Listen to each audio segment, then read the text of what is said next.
Bismillahirrahmanirrahim. Assalamu alaikum viewers. Today we are discussing an interesting topic of analytical chemistry, which is how to determine the chloride ion concentration by titration, in which we use Mohr's method. So for which we are using the chemicals which are not safe, they are very dangerous. Firstly, we are discussing about safety of we have to adopt for this experiment. Lab coats and safety glasses and enclosed footwear must be worn at all times in the laboratory. The chromate solution, because as an indicator we have to use potassium chromate, and chromate itself is a carcinogen.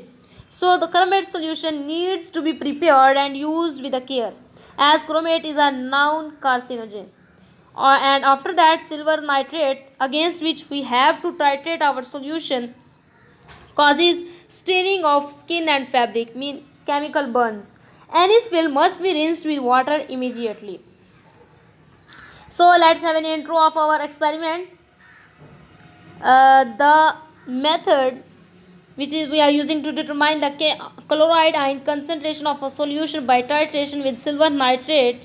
As the silver nitrate solution is slowly added, a precipitate of silver chloride forms. Silver from the silver nitrate and chloride from our sample solution. We may use seawater, stream water or estuary water for our sample to determine the chloride ion concentration.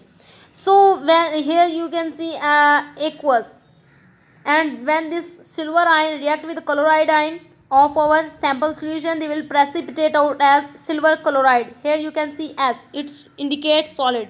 The end point of titration occur when all the silver here chloride ions are precipitate, mean in the form of silver chloride.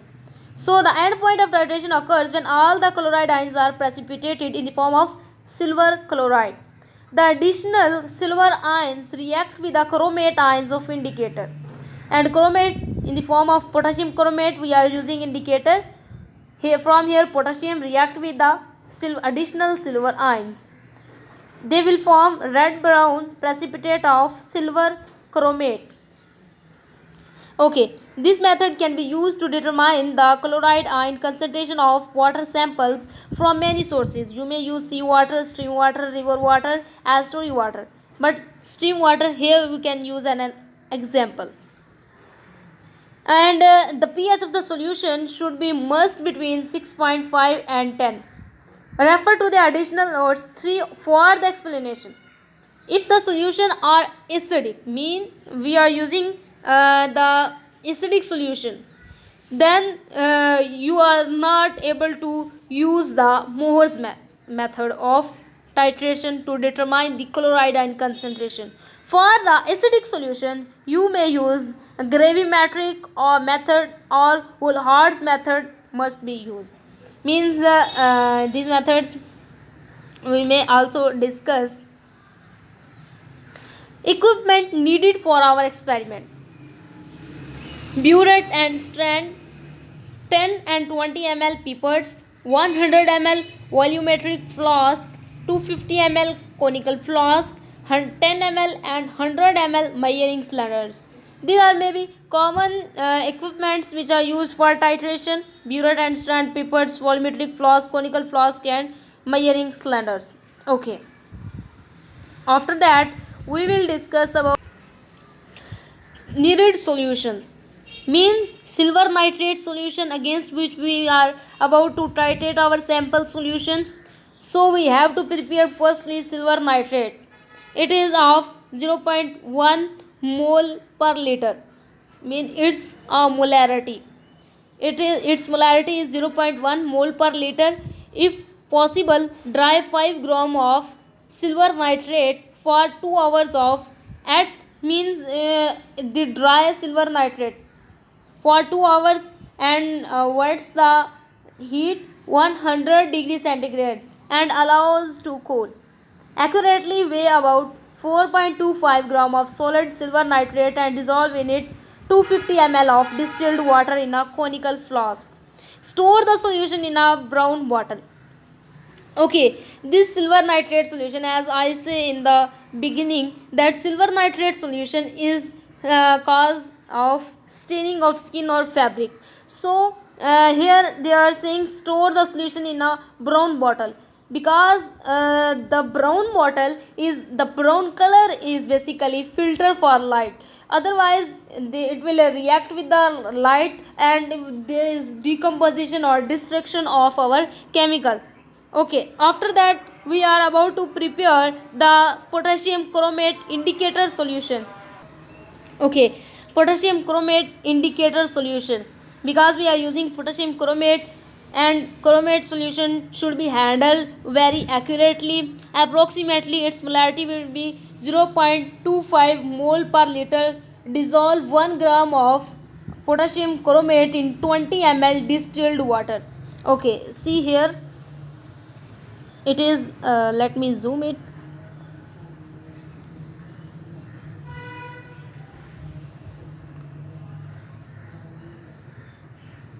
Okay, that's the, here see here apparatus, that's the apparatus. Here are strand, here are conical flask, here are pipette. In pipette out this solution. Okay, here are strand and here are burette containing silver nitrate solution. Okay, and this conical flask contains seawater, and because we are using the seawater as an indicator, and chromate indicator, which is potassium chromate. Okay, next its method. Then after that, sample solution matlab preparation. If the seawater contains traces of solid matter such as sand or seaweed, it must be filtered before. Mean your sample solution will be seawater, then it contains maybe sand or seaweed. So firstly you will have to filter that solution or sample. So titration: dilute seawater by repeating a 20 ml sample into a 100 ml volumetric flask and making it up to the mark with distilled water. Pipette a 10 ml aliquot of distilled water into a conical flask and add about 50 ml distilled water and 1 ml of chromate indicator, which is potassium chromate. Titrate the sample with 0.1 mole per liter its molarity. Silver nitrate solution, although the silver chloride that form is a white precipitate. The chromate indicator initially gives a chromate indicator when it initially gives a faint lemon yellow color, like you can see here, that's the faint yellow color. Okay, the end point of titration is basically identified as a first appearance of a red brown color of silver chromate, like here, red brown color of silver chromate.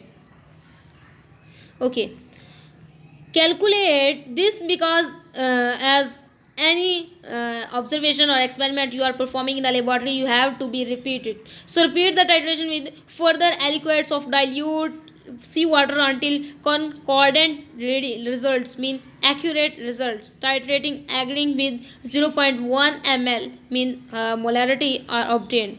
Okay, what's the result? Determination of the average volume of silver nitrate used from your concordant reading titrates.